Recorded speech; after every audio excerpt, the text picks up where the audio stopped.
блогерлер депутат болбой эле койгулачы силер. Буга сиздин ой пикириңиз кандай? Ырчыңдагы, блогериңдагы, тамашада ойногонуңдагы депутаттык мандатка коюп алдыңар. Силер эмне мыйзамды кабыл ала аласыңарбы деген баланын видеосу тарады. Акча чечет.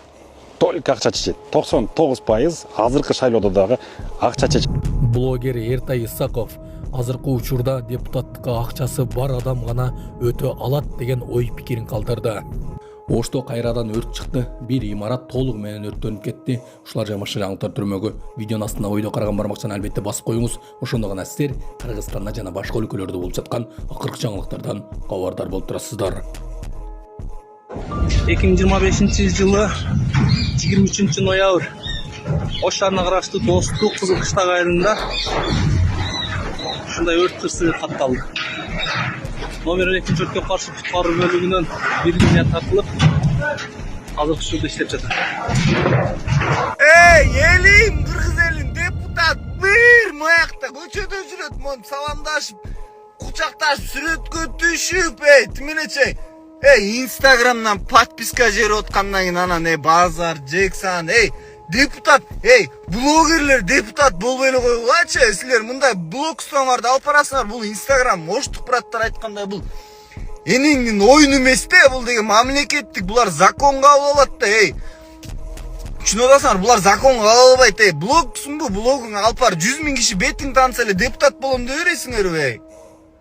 Бул энең оюну эмес да, бул деген мамлекет, целый эл карап турат силерге, целый эл ишенип шайлайт ошол нерсени чанан. Жаштар чыкты бул шайлоодо, бирок тилекке каршы жаштардын 90% өтпөйт. Азыр алар чын жүрөгү менен ишенишип, мен да бир убакыт ишенген, чын жүрөктөн колдойт эл, мен дагы өтөм депчи. Бирок реальность ушундай достор, акча чечет. Только акча чечет. 99% азыркы шайлоодо дагы акча чечет достор.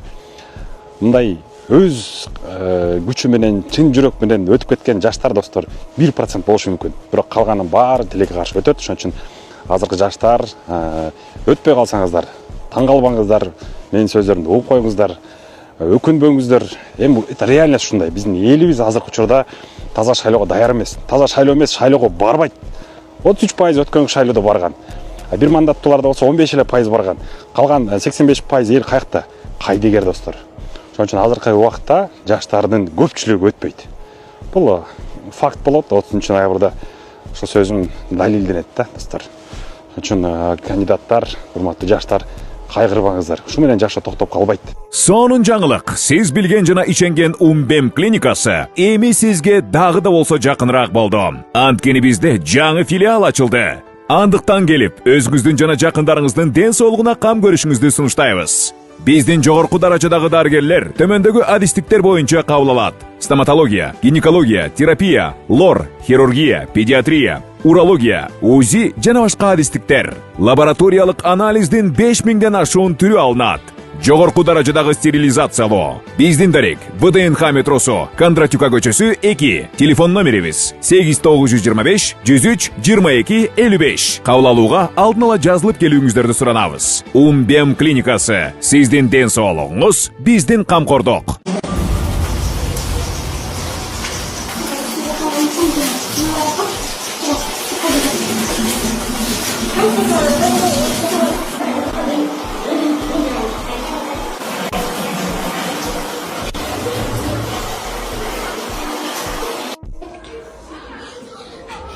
Садыр Нургоджаевич, смотрите, тут каждый день трубы протекают. Скажите, вот, смотрите, туалет снимите, смотрите, вот, что за туалет, что с туалетом, вот, видите, кабинок нету, тут, вот тут, окна есть, какая-то девочка придет посмотреть и все, это же нам же неприятно. Садыр Джапаров, 37-я школа. Туалет! Ужасный! Ужасный туалет! Вот, уже море, озеро! Что делать? Сюда можно головкой нырять! О, тихо, тихо! Вот, Садыр Нургоджаевич, смотрите! Придете в 37-ю школу, все покажет. Вот,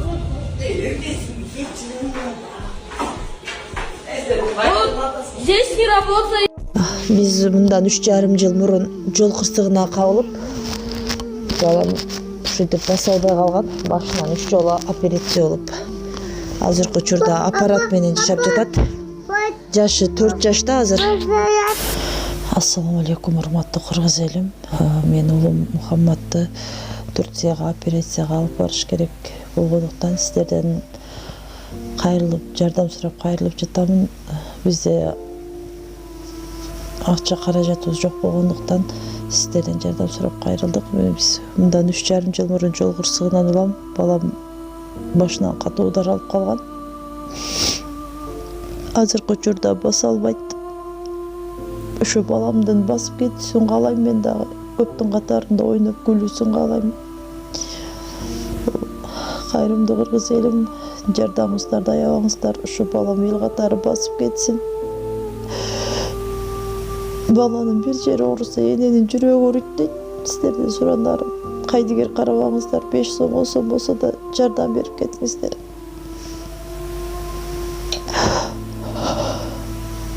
Азыркы учурда балам 4 жашта, өз алдынча баса албайт. Ушу токко жатат. Буга чейин 3 жолу операция болгон. Мындан алдын дагы сиздерден жардам сурап кайрылганбыз. Баарыңыздардан Аллах таалам ыраазы болсун. Ушу сиздердин жардамыңыздар менен азыр балам кичине аракеттенип жашап жатат ушул жарык дүйнөдө. Азыр башында аппарат менен. Бул акыркы операциясы бизге $45,000 каражаты керек болгондуктан бизден андай сумма жоктугуна сиздерден жардам сурап кайрылдык. Жардамыңыздарды аябаңыздар, Аллах таалам ыраазы болсун баарыңыздардан.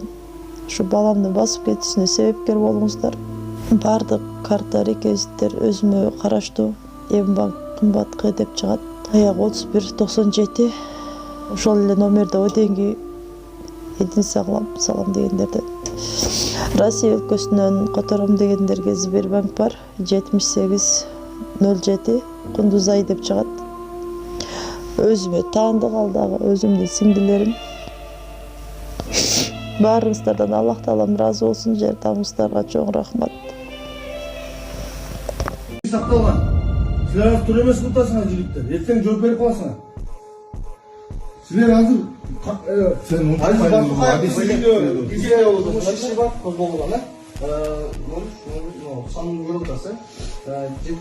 тергөө тобуна 1 жылдан бери мага кылмыш таба албай эле ушинтип жүрөт. Козголгон берени. Не иш кылдым мен? Не иш кылдым? Камерага айтпай койгон, мен тергөө кылып койгон эле. Эгер өчүрсөңүз Жок, мен сиз билесиз бул беренелерин алдырып эмне Экинчи берененин негизи. Я тоже свои права защищаю. болсо давай. Тартпаны тартамай. Эми бул жигиттерде эмне жок. Булар солдаттар. Буларда күнөө жок. Күнөө буларга буйрук берип аткан, ошо заказ берип аткан кошоматчыларда. Мамлекеттин башчылары коррупция менен, кылмыштуулук менен күрөштүм деген менен кошоматчылар менен күрөшкөн жок. Кошоматчылар ушуну кылып атат баарын. Бир партия түшүп алсаңар анан кийин барып атпайт болчу. Бир партия күндөкчү. Уже эме болуп калды. Отурбайсыңар, Кол керекпи? Кол койбосун.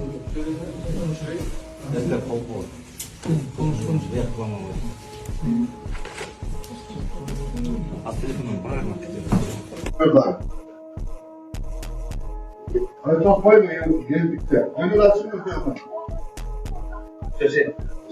Abi hiç kimse gönüle kaptan anlatalım. Daha hiç kere katalım. Anda açma. Açmayız mı? Yok, düşün.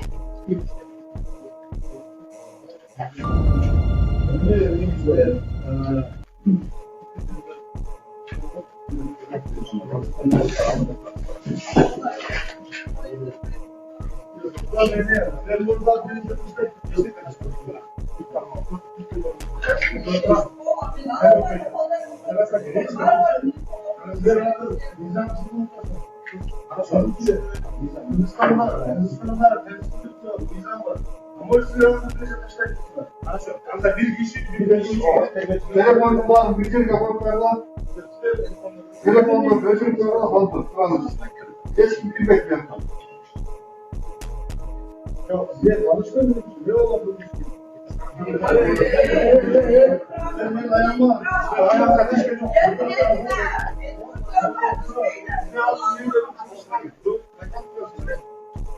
Böyle yapalım. Sizler vicdansınız ama sana teklemin ince de olursa ben de vicdanlı olursa şimdi olursa şimdi. Урматтуу кыргыз элим, урматтуу кыргызстандыктар. Биз эмне 37-жылда жашап атабызбы? Мына мен үйдө жок болчумун, үйүм акасы келип менин үй бүлөмдү эртең мененки саат 7-тен бери автомат менен 4 милиция келип алып эшикти такылдатып атыптыр. Мага таң калыш турганы, эң таң калганы, булар барып биздин охранадан сураптыр, биринчи 36-чы квартирага бартабыз деп киргизиптир. Андан кийин биздин үйдүн келип, үй бүлөмгө келип уктатпай эшикти такылдатыптыр. Сиздер каяктан келдиңиздер, айтыңыздарса, бирөө дагы представить этпептир. Хотя удостоверениеңиздерди көрсөткүлө десе, эчтеке көрсөтпөй атышыптыр. Бул эмне деген шумдук, урматтуу кыргыз элим, биз каякка бартабыз? Ушугантип жакшы болсун. Мен үй бүлөмдү келип, таң атпай келип, уктатпай. Мен Кубанычбек Кадыров, өзүңүздөр билесиздер, жогорку кеңештин 4-чакырылышы депутатымын. Биз эмне деген шумдукта жашап атабыз деп айланайын. Урматтуу Садыр Нуркожоевич, урматтуу Камчыбек Кыдыршаевич, бул эмне кылганыңыздар?